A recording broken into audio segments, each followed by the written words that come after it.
Hi everyone, welcome to Educon community Java crash course. Okay, so here we will discuss the Java data types. Okay, so previous video was about the Java variables. So now it is the data types. So data type is one of the important components for declaring any variable. So we need data types to specify the type of the data that a variable can store. So this is statically typed, meaning that every variable must have a declared data type at compile time. And it provides two categories of data types. One is primitive data type, non-primitive data type. So primitive data type is predefined by Java, and non-primitive data types basically reference types like objects, arrays, etc. So primitive data types are like eight primitive types are there: byte, short, int, long, float, double, char, boolean. And here the first six are numeric data type. And among them, this float and double are the floating point data type. Okay. So now the primitive data types in table. So byte, short, int, long, float, double, char, boolean. So byte is of 1 bytes, which is 8 bits. Short size is 2 bytes, which is 16 bits. Int is 4 bytes, which is 32 bits. Long is 8 bytes, which is 64 bits. Float is a 4 bytes, which is 32 bits. Double is 8 bytes, which is 64 bits. Char is 2 bytes, which is 16 bits. Boolean is 1 bit. And default value we also have printed here. And also the range are like byte is minus 128 to 127, next short is minus 32768 to 32767, and in that way all the ranges I have given here, and also examples of like how to declare these variables with the data types also I have mentioned here. Now why uses 2 bytes for char? So char basically uses the UTF-16. So basically, this char data type uses the Unicode, means UTF-16. So 16 here means the 16 bits, which is of 2 bytes. So that's why we use the 2 bytes for the char data type. And Unicode supports the multiple languages and symbols globally. So this is the example of primitive data type demo. So the class name is data type demo here, and here we have declared different types of data types like small number, short number, integer number, larger number, float number, double number later, and is fun in that way. And here we have printed those things. Next is non-primitive data types, which is reference types. So non-primitive data types are created by the programmer, and they are also called the reference types because they refer to objects.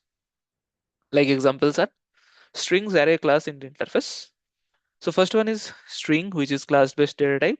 So strings are sequences of characters, and strings in are immutable. Like in Java, strings are immutable, cannot be changed after creation.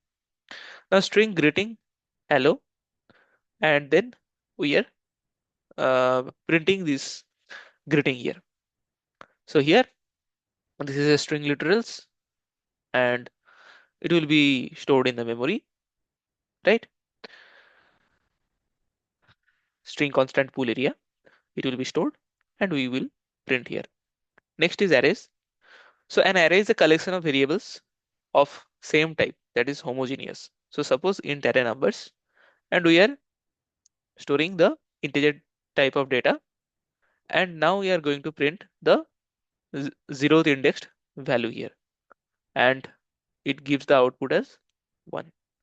Now memory allocation in data types. So primitive data type will be stored in the stack memory, and non-primitive will be stored in the heap memory. Now typecasting. So typecasting means converting one data type to into another, and two types of castings are there: widening and narrowing. So widening means smaller type to larger type, which is automatic, and narrowing down means explicit, like larger type to smaller type. So widening example like int num equals to 100, double d equals to num, and if we will print it, then automatic casting happened and output will give as 100.0. But during the narrowing down, like explicit, like double pi equals to 3.14 and int pi, we need to add this one before this pi variable. And if we will print this int pi, we will get this 3. But actual value is 3.14, right? So data loss happened here. So this is one disadvantage of this narrowing down. So key points to cover, like what are the data types, primitive versus non-primitive, memory allocation and how data is stored, default values of each data type, and practical examples I have also given. So now questions like why does float need an f suffix in? So in by default, any decimal number is treated as double in Java. Okay. So because double is more precise and compared to float, as double is 64 bits and float is of 32 bits. So if you declare a float without the f suffix, then it assume as the double. So what we are doing that? We are doing like this 10.5 is by default double, and we are going to store it in the float variable. So mismatch, like data type mismatch happened, right? Double to float. So it will lead to a compilation error because we are trying to store a larger data type in the smaller data type. Okay. So correct way to do is we need to add this f suffix. So if we will do this, no error will be happened. So f tells the compiler that the literal is of type float and not the double. And without f tries to store a double in a float. So that's why it causing a mismatch. So what happens if you try to store a larger value in a smaller data type? So if you try to store a value larger than a range of a smaller data type, you will face compilation error, indirect assignment without casting, and data loss like overflow when forced through type casting. Like direct assignment, like int big num equals to 130 and byte small num equals to big num. So error like typecasting here, int is larger data type, but we are going to store in the smaller data type. So type mismatch happened int to byte. So this will give you error. And second example also like explicit typecasting. If we want to store it through the narrowing down typecasting, like manual typecasting, you can say, which is explicit typecasting, like we have added byte here. So it will cast int to byte. But what will be happen? The data loss will be happen. You will get the output not the 130. You will get the output as minus 126. So why this? What's the reason for this? Like why does it print minus 126? You know, I have given you the chart.